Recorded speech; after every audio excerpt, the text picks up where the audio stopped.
Bonjour à tous, merci de nous préférer chez vous pour ce numéro de décryptage. Vous êtes sur New World Info. On va parler de la France et de l'Afrique. Macron, un discours sur l'Afrique, puis une tournée dans 4 pays africains. Et notre invité est Lumagloa Kemayou. Il est journaliste et écrivain. C'est un plaisir de le revoir sur ce plateau, cette fois-ci de décryptage. Vous allez bien, Lumagloa? Ça va, merci beaucoup de l'invitation. Emmanuel Macron a amorcé ce jour une importante séquence africaine avec un grand discours à l'Élysée consacré à la stratégie diplomatique et militaire de la France sur le continent, où son influence est contestée. Le président français enchaînera mercredi avec une tournée dans 4 pays d'Afrique centrale, le Gabon, l'Angola, le Congo et la République démocratique du Congo. Alors, Lumagloa, d'abord, sur le discours, qu'est-ce qu'on peut retenir de la sortie, si on peut le dire, du chef de l'exécutif français? On peut retenir de son discours 2 choses principales. Il était très attendu sur la question des bases militaires, parce que sur le franc CFA, il a déjà apporté un début de réponse. Il avait dit que les pays d'Afrique de l'Ouest peuvent déjà créer leur propre monnaie et que désormais les liens, la coopération économique entre la zone UEMOA et la France allait être redéfinie, mais selon l'agenda des pays africains. Pour ce qui concerne la France, elle leur donnait la liberté de créer leurs relations et leur monnaie comme ces pays le voudraient. Sur ça, il n'était plus attendu. Ce sur quoi il était attendu, c'était sur la question des bases militaires françaises. Parce qu'en Afrique, les 2 éléments qui supportent encore la France-Afrique, c'était la monnaie et les bases militaires. Sur les bases militaires, justement, il a tenu un discours qui est presque ambigu parce qu'il dit nous allons réduire nos effectifs, nous ne serons plus là pour faire les choses à la place des Africains, je résume, mais nous allons co-gérer la question de la sécurité et par moment nous serons là pour apporter une coopération bilatérale avec ces pays, apporter un soutien de la France, mais qui ne sera plus ce qu'elle fut jusqu'à présent. Mais il ne dit pas qu'il va fermer les 4 bases militaires qui existent déjà. Il ne dit pas non plus qu'il va réduire la voilure dans le Sahel, où le Niger est devenu la nouvelle tête de pont de la présence militaire française, après avoir été chassé et du Burkina Faso et du Mali. Alors, fermer les 4 bases militaires en Afrique, vous pensez que c'est cela le vœu des Africains aujourd'hui, Lumagloa Kemayou? Je crois que quand vous prenez la sphère des Africains qui se revendiquent plus panafricanistes que les autres, enfin, ils sont panafricanistes, mais ils estiment qu'ils le sont plus que tous les autres, si la France ne ferme pas ses bases militaires, elle continue de gérer le pays comme du temps du général de Gaulle qui avait lancé ce concept en récupérant l'idée qu'en avait eu le président Houphouët-Boigny de Côte d'Ivoire qui parlait d'une relation privilégiée entre la France et ses anciennes colonies sur le continent africain.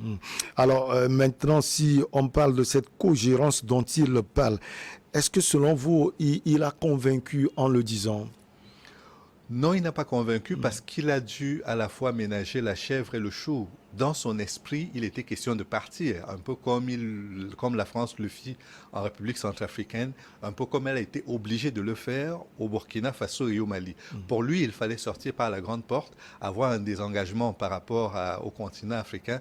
Mais je crois que dans un pays comme la France, où les militaires ont encore leur mot à dire, comme dans la plupart des grandes puissances militaires d'ailleurs, c'est pas le point de vue de beaucoup de militaires qui estiment qu'il y a encore une profondeur militaire à avoir sur le continent africain et qui ont milité pour le maintien de ces bases militaires-là.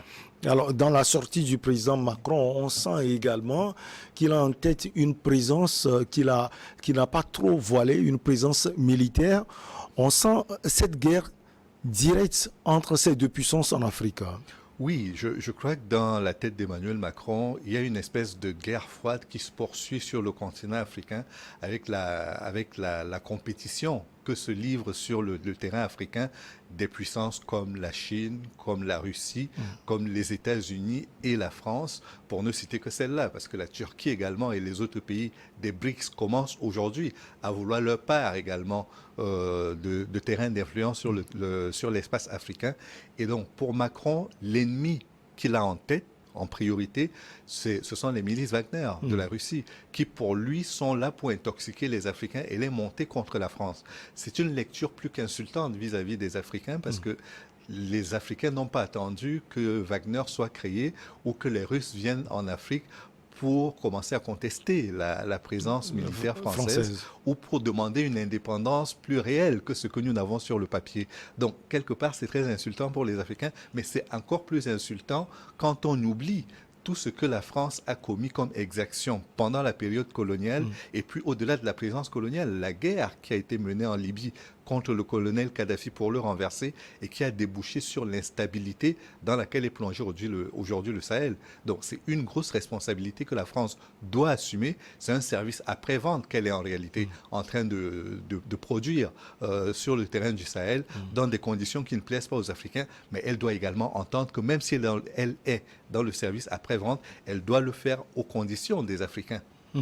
Au même moment, on peut accepter ce que vous venez de dire, mais la présence du groupe Wagner, elle est quand même une réalité sur le continent africain.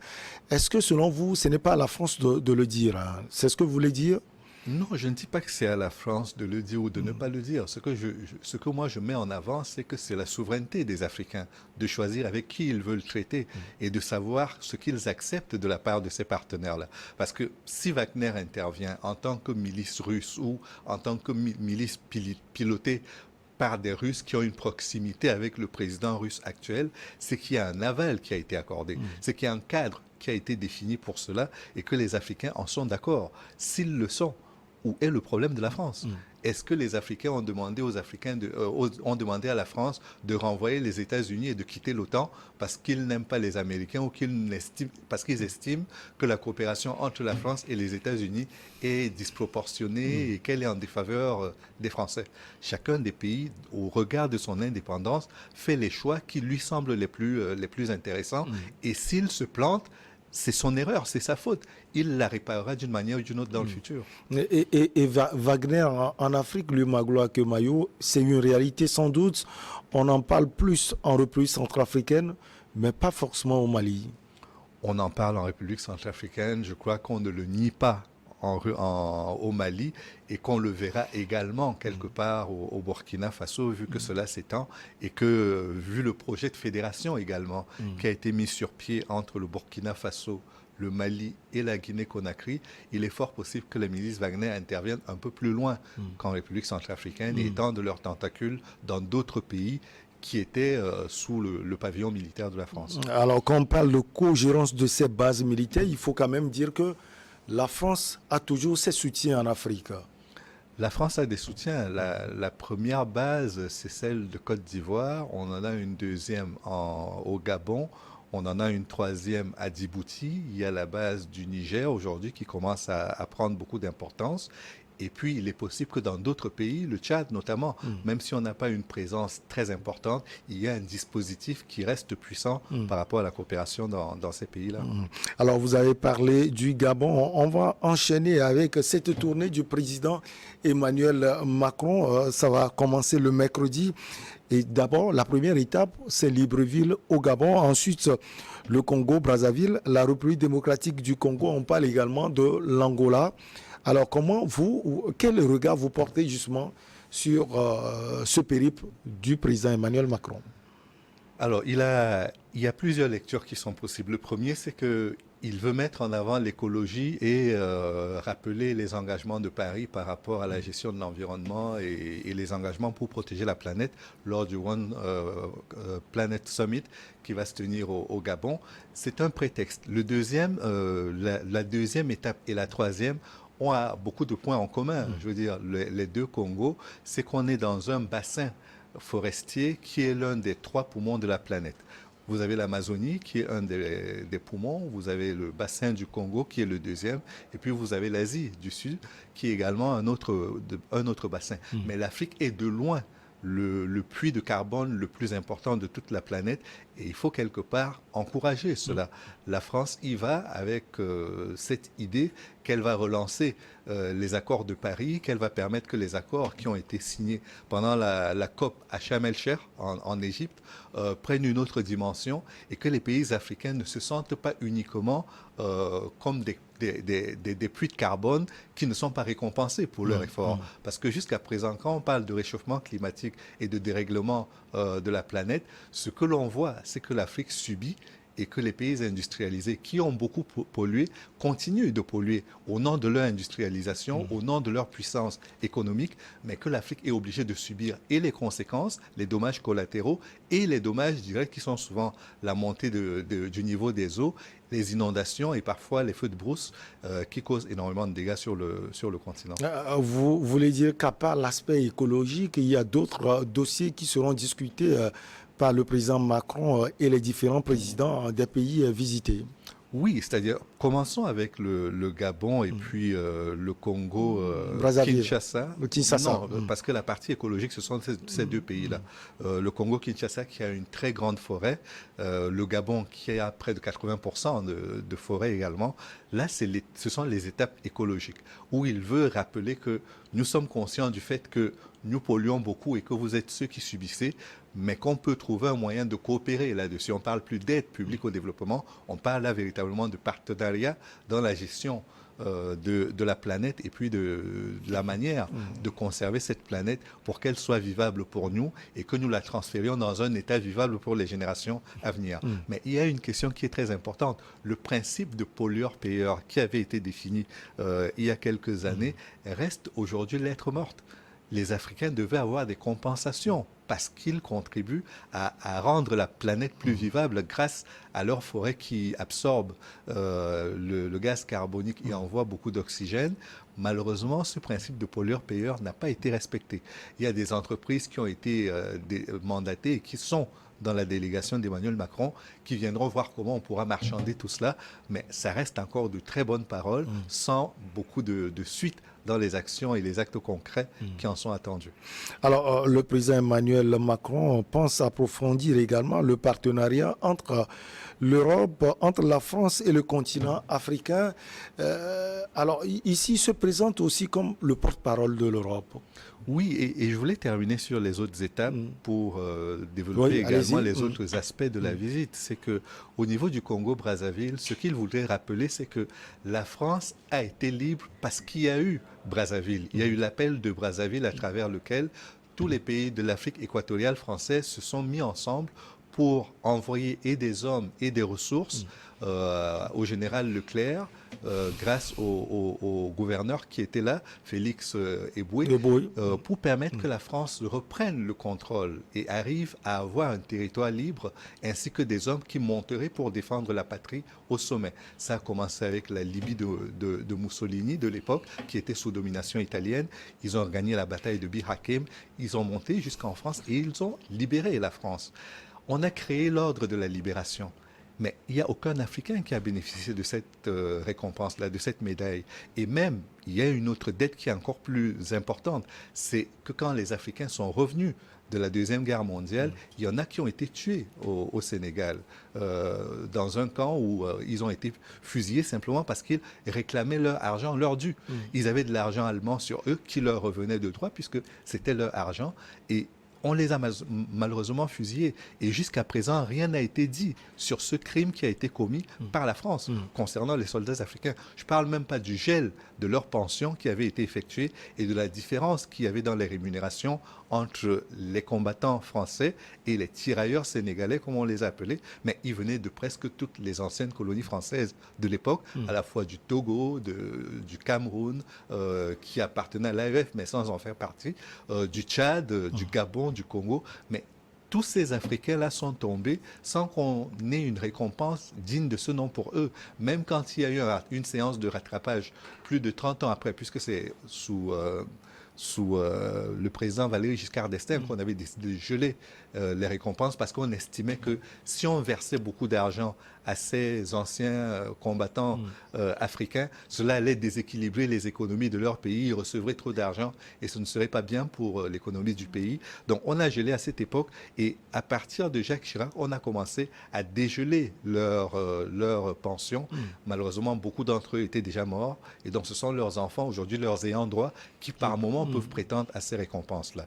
Et puis l'étape de l'Angola est aussi importante parce qu'elle vient montrer que la France n'est plus dans un tête-à-tête uniquement avec les anciennes colonies, que la France est capable de traiter avec les pays lusophones, est capable de traiter avec les pays anglophones, notamment le Nigeria a été une étape très importante là-dedans. Et donc, la France diversifie ses partenariats et le choix de l'Angola n'est pas gratuit parce que l'Angola, si cela ne vous a pas échappé, est également un producteur de gaz et de pétrole très important. Et le gaz et le pétrole, les pays européens en ont grandement besoin pendant cette guerre qu'ils sont en train de mener contre la Russie pour empêcher l'invasion de l'Ukraine. Alors, pour parler de l'étape de l'Angola également, est-ce qu'on peut voir ce prisme, parce qu'on sait que la Russie est aussi accrochée à l'Angola.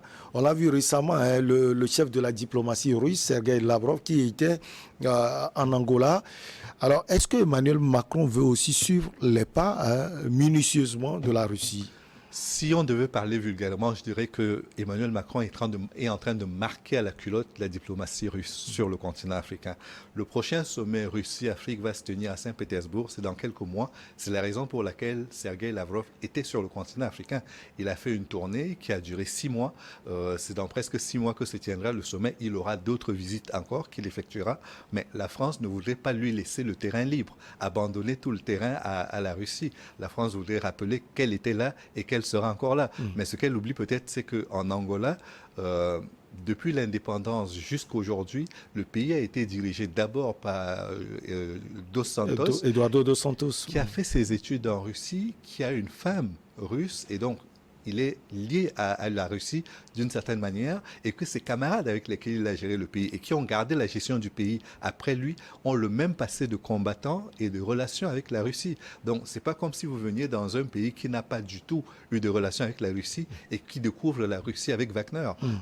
C'est tout à fait différent. Et donc quelque part, il marque la Russie à la culotte. Il espère qu'en diversifiant les partenariats et en convainquant les pays africains de ne pas traiter avec la Russie, peut-être qu'il obtiendra gain de cause. En diplomatie, on ne dit jamais, jamais, mais je pense que ça va quand même être quelque chose de difficile à obtenir au niveau de l'Angola. Aujourd'hui, porte-parole de l'Europe, Emmanuel Macron, est-ce qu'on peut le dire ainsi, Lumagola Kemayou? Oui, parce qu'il fut président du Conseil de l'Europe à un certain moment. Il a présidé l'Europe.